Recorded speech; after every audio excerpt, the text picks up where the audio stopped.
Hi there.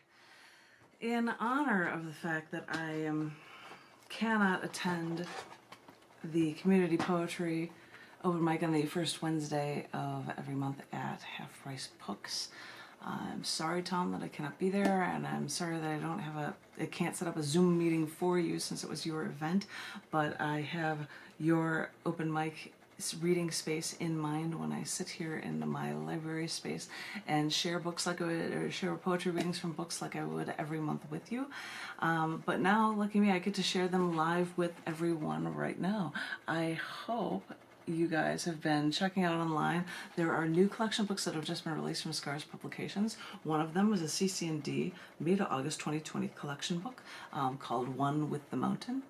It's a cool looking book that is based on, the title is based on an accepted piece of writing that is within the book, and I thought I would share with you a couple poems from this, including a few from the Ticket to Paradise section, which is reflective of the 27-year anniversary issue of cc&d magazine.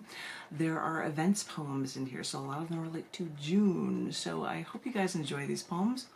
We will see how this goes. I hope you enjoy this. Some are just poems. I hope you enjoy this one. This one is called Such a Surreal, Ephemeral Feel.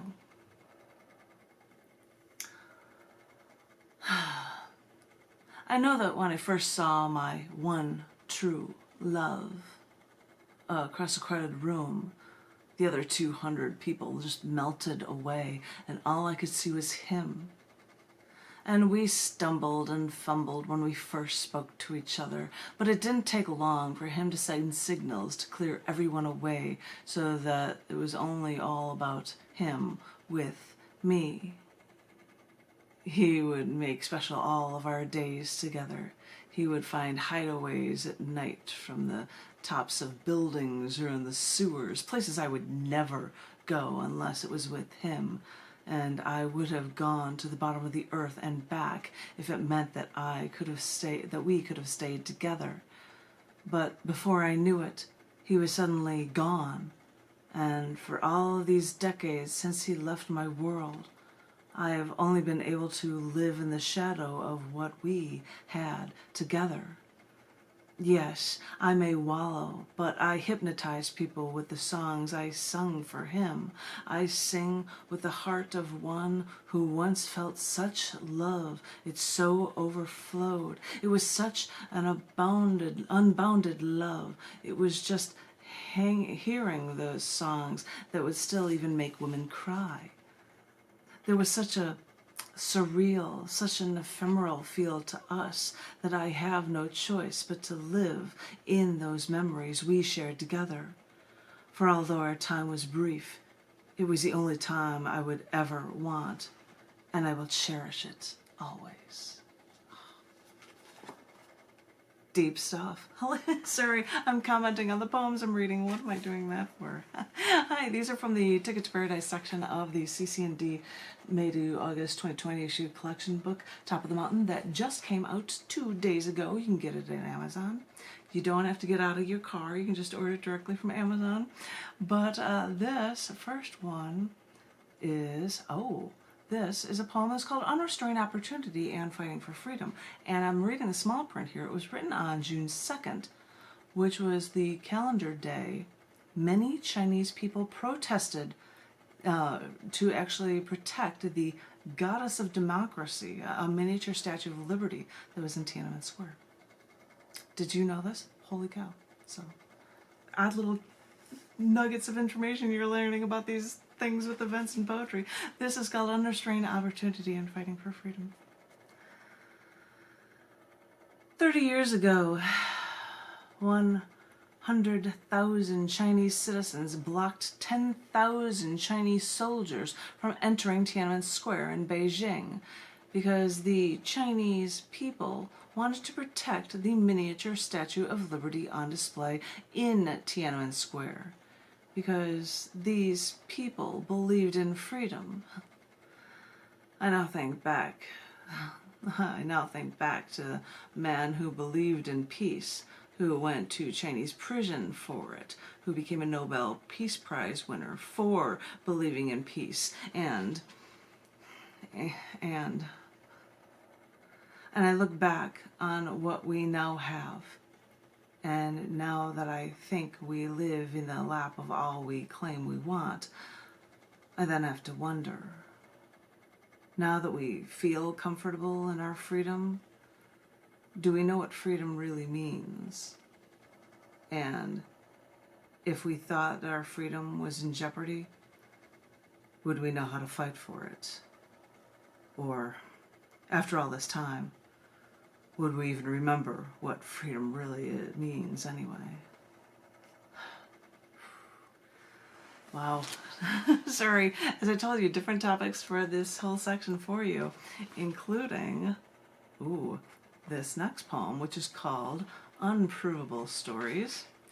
This is the first of the remaining two poems I'm going to share with you in this reading from One with the Mountain.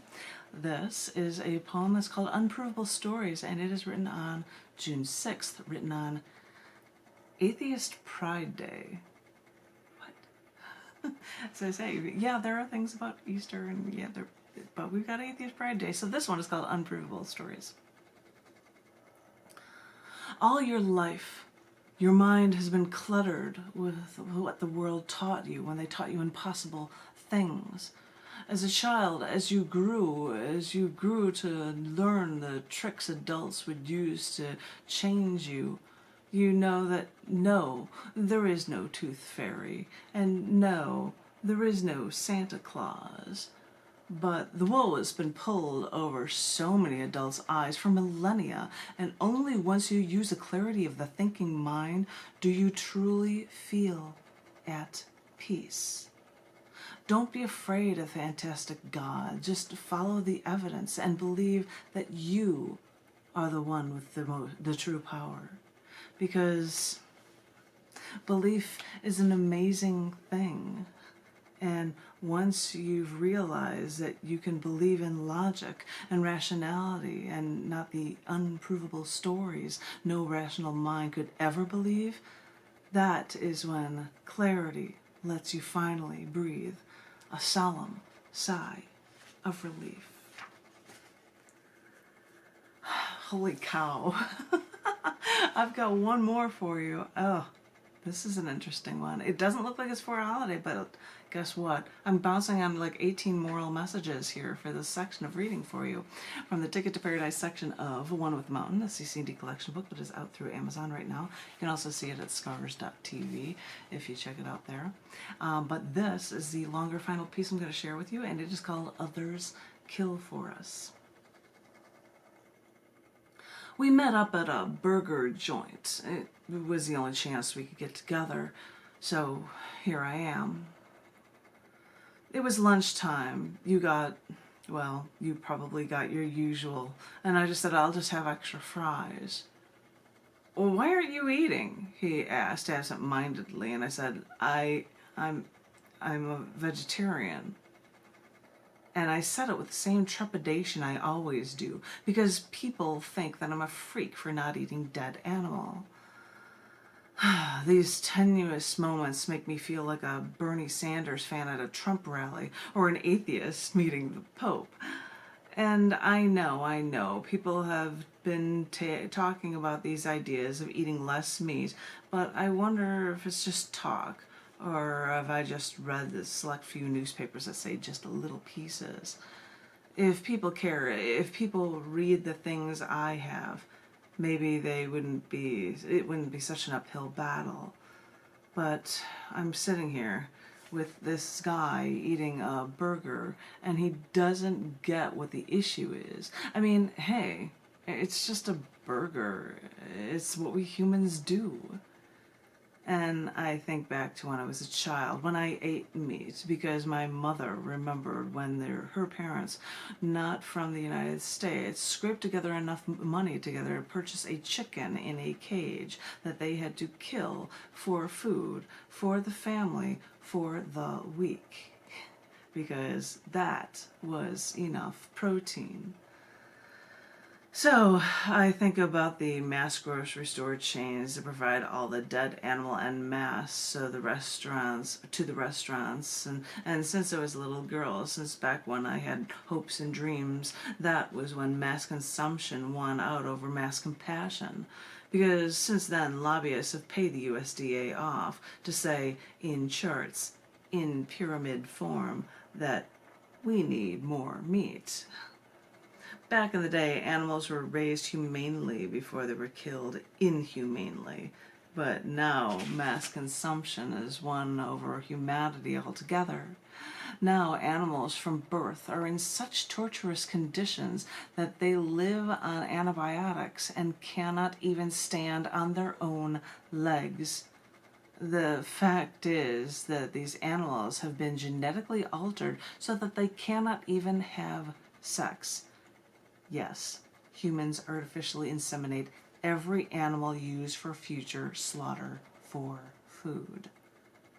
And because us animals like our fatty foods, these animals have been genetically altered to be so fat that if they were humans, if they were human babies, they would be 600 pounds by the time they were 2 months old. And if that's the way we say it's okay to let others kill for us, that's all we can do, because we don't want to get any blood on our hands. But the blood is on our hands, and the diseases from these inhumane treatments are in our own wastewater, our soil. More and more diseases are now jumping from animals to humans, and you ask me why I'm only eating French fries at this meal. It's a lesser of two evils, I think. So, the choice, to me, is clear. I think I'm blowing everybody's mind with my emotional overhaul here of poetry from the Ticket to Paradise section of the cc&d May to August collection book from 2000 called One with the Mountain. Dun, dun, dun, one with the mountain. Dun, dun, dun. Sorry. I hope you enjoyed that. I will come back shortly with another reading from another passage from this book to share with you guys. And I hope everyone is remaining safe and strong and secure, and know that you are loved. And thank you all so very much. Thank you.